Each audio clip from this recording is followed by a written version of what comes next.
ಖುಷಿ ಅನ್ಸುತ್ತೆ ಅಂತ ನೀವೇ ಹೇಳಿದ್ರಿ ಅಲ್ವಾ, ಹಾಗೆ ಯಾವತ್ತೂ ಅಂದ್ಕೊಂಡಿರಲಿಲ್ಲ ಈ ಪಯಣ ಈ ಹಂತದವರೆಗೂ ತಂದು ನಿಲ್ಲಿಸುತ್ತೆ ಅಂತ. ನಮ್ಮನೆ ಯುವರಾಣಿ ಶುರು ಮಾಡಿದಾಗ ನನಗನ್ಸೋ ಮಟ್ಟಿಗೆ ಇದೆಲ್ಲ ವೀಕ್ಷಕರು ಪ್ರೇಕ್ಷಕರು ಕೊಡ್ತಿರೋಂತಹ ಪ್ರೀತಿ, ಆ ಪ್ರೀತಿನೇ ನನ್ನ ಇವತ್ತು ಇಲ್ಲಿ ತಂದು ಕೂರಿಸಿದೆ ಅಂತ ಅನ್ಕೋತೀನಿ. All thanks to them. ನಾ ಕನ್ನಡದ ಕಣ್ಮಣಿಗಳು ಅಂತೀನಿ, ಹಾಗಾಗಿ ಕಣ್ಮಣಿಗಳಿಗೆ ಥ್ಯಾಂಕ್ಸ್ ಅಷ್ಟೇ.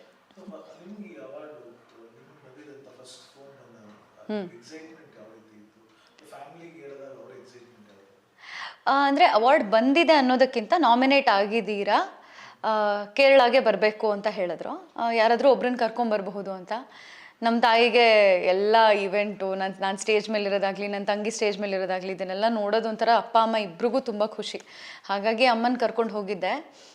ಊಹೆ ಮಾಡಿರಲಿಲ್ಲ, ಬಂದರೂ ಸಹ ಯಾವ ಕ್ಯಾಟಗರಿಗೆ ಬರುತ್ತೆ ಅಂದರೆ ಡೆಬ್ಯೂಗೆ ಬರುತ್ತೆ ಅಂತ ಅಂದ್ಕೊಂಡೆ. ಇದು ನನ್ನ ಚೊಚ್ಚಲ ಚಿತ್ರ ಆಗಿದ್ದರಿಂದ ಚೊಚ್ಚಲ ನಾಯಕಿಯಾಗಿ ಏನು ಅವಾರ್ಡ್ ಕೊಡ್ತಾರೆ ಆ ಒಂದು ಪ್ರಶಸ್ತಿ ಸಿಗುತ್ತೆ ಅಂತ ಅಂದ್ಕೊಂಡಿದ್ದೆ. ಆದರೆ ಇಲ್ಲಿ ಬೆಸ್ಟ್ ಆ್ಯಕ್ಟ್ರೆಸ್ ಅವಾರ್ಡ್ ಕೊಟ್ರಲ್ವಾ, ಅದು ನನಗೆ ಕ್ವೈಟ್ ಸರ್ಪ್ರೈಸಿಂಗ್ ಆ್ಯಂಡ್ ಓವರ್ವೆಲ್ಮಿಂಗ್ ಅಂತ ಹೇಳ್ಬೋದು.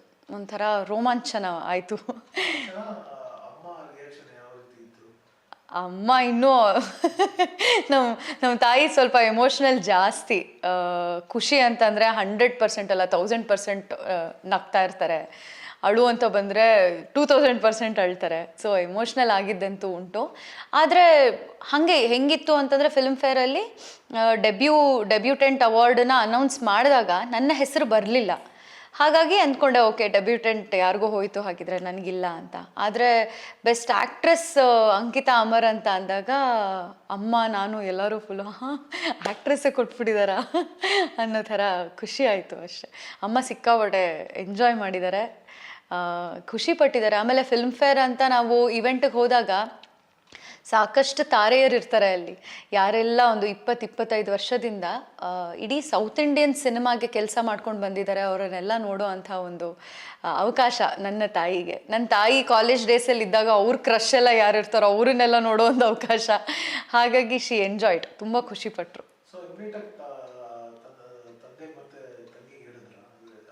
ಹಾಂ, ವಿಡಿಯೋ ಕಾಲ್ ಮಾಡಿದ್ದೆ ಇಬ್ರಿಗೂ, ಅಲ್ಲೇ ಆನ್ ಸ್ಪಾಟ್ ಬಂದಿದೆ ಅಂತ. ಇಬ್ಬರು ತುಂಬ ಖುಷಿಪಟ್ಟರು ಆ್ಯಂಡ್ ಕಾಯ್ತಾ ಇದ್ರು, ಯಾವಾಗ ಬೆಂಗಳೂರಿಗೆ ಬರ್ತೀಯಾ ನೀನು, ನಾನು ಫಸ್ಟು ಹಿಡ್ಕೋಬೇಕು ನಾನು ಕೃಷ್ಣ ಸುಂದರಿನ, ಯಾವಾಗ ಬರ್ತೀಯಾ ಅಂತ ಕೇಳ್ತಾ ಇದ್ರು. ಖುಷಿ ಆಯಿತು. ಅದೇ ನಾನು ಇದನ್ನು ಮುಂಚೆನೂ ಹೇಳಿದ್ದೀನಿ ನ್ಯೂಸ್ ಫಸ್ಟಲ್ಲಿ, ನಮ್ಮ ಇಡೀ ಮನೆಯವರೆಲ್ಲ ಏನಿದ್ದೀವಿ ನಾವು ಅಣ್ಣವ್ರ ಅಭಿಮಾನಿಗಳು, ಇಡೀ ಮನೆತನ ಅಂತಲೇ ಹೇಳ್ಬೋದು. ಸೊ ಅಣ್ಣವರು ಮಾಡ್ತಿದ್ದಂಥ ಕೆಲಸದಲ್ಲಿ ನಾನು ಕೂಡ ಆ ಥರದ್ದೇ ಏನೋ ಕೆಲಸ ಮಾಡ್ತಿದ್ದೀನಿ ಅನ್ನೋದೇ ನಮ್ಮ ಮನೇಲೆಲ್ಲ ಒಂಥರ ಸಂತೋಷ, ಖುಷಿ. ಅದರಲ್ಲಿ ಈ ಥರ ಎಲ್ಲ ಅವರು ಆನರ್ ಮಾಡ್ತಾ ಇದ್ದಾರೆ ನನಗೆ ಅಂತ ಹೇಳಿದ್ರೆ ಏನೋ ಒಂಥರ ಕಲೆಗೆ ನಾವು ಕೊಡ್ತಾ ಇರುವಂತಹ ಸೇವೆ, ಅಥವಾ ಕಲಾ ಸರಸ್ವತಿಗೆ ನಾವು ಮಾಡ್ತಿರೋವಂತಹ ಸೇವೆ, ಅಲ್ಲಿ ಅವಳು ಆವಾಗ ಇನ್ನೂ ಪ್ರೋತ್ಸಾಹ ಮಾಡೋದಕ್ಕೆ ಇಂಥ ಚಿಕ್ಕ ಪುಟ್ಟ ವಿಷಯಗಳು ಮಾಡ್ತಿರ್ತಾಳೆ ಅಂತ ಒಂದು ರೀತಿಯಾಗಿ ಸಮಾಧಾನ ಇದೆ. ನಾವು ಹೋಗ್ತಿರೋ ದಾರಿ ಸರಿ ಇದೆ ಅನ್ನೋದಕ್ಕೆ ಇದೆಲ್ಲ ಸಾಕ್ಷಿ ಆಗ್ತಾ ಇದೆ ಅಷ್ಟೆ.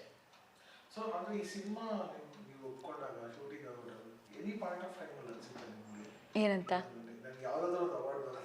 ಇಲ್ಲ ಅಲ್ಲ, ಇದು ನನ್ನ ಫಸ್ಟ್ ಸಿನಿಮಾ ಆಗಿದ್ದರಿಂದ ನಾನು ಈಗಲೂ ಅದನ್ನೇ ಹೇಳೋದು, ಪರಂಬಾ ಸ್ಟುಡಿಯೋಸ್ಗಾಗಲಿ ಅಥವಾ ನನ್ನ ನಿರ್ದೇಶಕರಾದಂತಹ ಚಂದ್ರಜಿತ್ ಬೆಳ್ಳಿಯಪ್ಪ ಅವ್ರಿಗಾಗಲಿ ಯಾವಾಗಲೂ ನಾನು ಸದಾಕಾಲ ಆಭಾರಿಯಾಗಿರ್ತೀನಿ. ಕರ್ನಾಟಕದಲ್ಲಿ ಸಾಕಷ್ಟು ಕಲಾವಿದರಿದ್ದಾರೆ. ಆ ಕಲಾವಿದರಲ್ಲಿ ಪೊಟೆನ್ಷಿಯಲ್ ಅನ್ನೋದೇನಿದೆ, ಅವರಲ್ಲಿ ನಟನೆ ಮಾಡಬೇಕು ಅನ್ನೋವಂಥ ಚೈತನ್ಯ ಏನಿದೆ, ಅದರಲ್ಲಿ ಸಾವಿರಾರು ಹುಡುಗಿರಿದ್ದಾರೆ. ಸಾವಿರಾರು ಹುಡುಗಿರಲ್ಲಿ ಒಂದು 100 ಜನ ಈ ಇಂಡಸ್ಟ್ರಿಗೆ ಕಾಲಿಡ್ತಾರೆ ಅಂದ್ರೂ ಎಲ್ಲರಿಗೂ ಮೊದಲನೇ ಬಾರಿಗೆ ಒಂದೊಳ್ಳೆ ಅವಕಾಶ ಅನ್ನೋದು ಸಿಗೋದಿಲ್ಲ. ಸಿನಿಮಾಗಳಂತೂ ಸಿಗೋದೇ ಇಲ್ಲ. ಅಂಥದ್ರಲ್ಲೂ ನನಗೆ ಒಳ್ಳೆ ಅವಕಾಶ, ಒಳ್ಳೆ ಸಿನಿಮಾ, ಒಳ್ಳೆ ಪಾತ್ರ ನನ್ನ ಮೊದಲನೇ ಸಿನಿಮಾದಲ್ಲಿ ಸಿಕ್ಕಿರೋದೇನಿದೆ ದೇವರ ಅನುಗ್ರಹ, ಗುರುಗಳ ಅನುಗ್ರಹ. ಜೊತೆಗೆ ಚಂದ್ರಜಿತ್ ಸರ್ಗೆ ನಾನು ಥ್ಯಾಂಕ್ಸ್ ಹೇಳೋದಕ್ಕೆ ಇಷ್ಟಪಡ್ತೀನಿ. ಒಬ್ಬ ನಿರ್ದೇಶಕರಾಗಿ ನನ್ನಲ್ಲಿ ನಟನೆ ಅನ್ನೋದಿದೆ ಅನ್ನೋದನ್ನು ಗುರುತು ಹಿಡಿದು ಈ ಪಾತ್ರಕ್ಕೆ ಆಯ್ಕೆ ಮಾಡಿದಾರಲ್ವಾ, ಅದಕ್ಕೆ ನಾನು ಯಾವಾಗಲೂ ಆಭಾರಿ, ಇಡೀ ತಂಡಕ್ಕೆ ಆಭಾರಿ. ಇದು ಬರೀ ನನ್ನ ಅವಾರ್ಡ್ ಅಷ್ಟೇ ಅಲ್ಲ, ನನ್ನ ಇಡೀ ಇಬ್ಬನಿ ತಪ್ಪಿದ ಇಳಿಯಲಿ ತಂಡದ ಅವಾರ್ಡ್ ಅಂತ ಹೇಳಕ್ಕೆ ಇಷ್ಟಪಡ್ತೀನಿ. ಇಲ್ಲ, ಮೆಸೇಜ್ ಮಾಡಿದ್ದೀನಿ ಅಷ್ಟೇ. ಸರ್ ಏನಂತಾರೆ, 1 ವರ್ಷದಿಂದ ಸುಮಾರು ಅವಾರ್ಡ್ ಬಂದಿದೆ ನನಗೆ ಈ ಪಾತ್ರಕ್ಕೆ. ಫಿಲ್ಮ್ ಫೇರ್ ಬಂದಿದೆ, ಸೈಮಾ ಬಂದಿದೆ, ಆಮೇಲೆ ಪ್ರಜಾವಾಣಿ ಅವ್ರದ್ದು ಬಂತು. ಪ್ರತಿ ಬಾರಿ ಅವಾರ್ಡ್ ಬಂದಾಗ್ಲೂ ನಾನು ಅವ್ರಿಗೆ ಮೆಸೇಜ್ ಮಾಡಿದ್ದೀನಿ, ಆದರೆ ನನಗೆ ಯಾವ ರಿಪ್ಲೈ ಕೂಡ ಬಂದಿಲ್ಲ ಅವ್ರ ಕಡೆಯಿಂದ. I think is very busy writing his scripts and ಅವ್ರದ್ದೇ ಒಂದು ಸಿನಿಮಾ ಚೌಕಟ್ಟು, ಸಿನಿಮಾ ಪ್ರಪಂಚದಲ್ಲಿ ಮುಳುಗಿರ್ತಾರೆ. ಹಾಗಾಗಿ ನನ್ನ ಕರ್ತವ್ಯ ನಾನು ಅವ್ರಿಗೆ ಮೆಸೇಜ್ ಮಾಡೋದು ನಾನು ಮಾಡಿದ್ದೀನಿ. Hopefully waiting for his reply.